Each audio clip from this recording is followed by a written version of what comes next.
The straw-necked ibis is widespread across much of the Australian mainland, as well as other regions outside the continent. The name comes from the yellow throat plumes on its neck.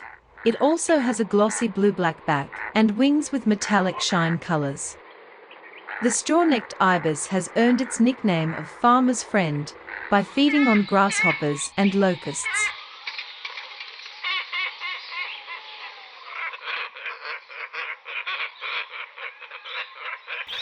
The glossy ibis has a widespread international range, but has encountered a niche also in Australia.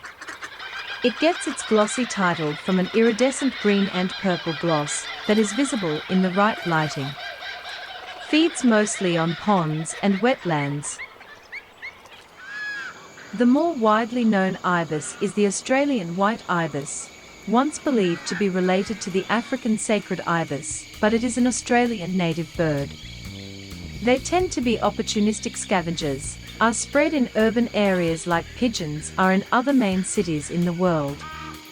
Here's some shots in parks and wetlands with its natural behavior.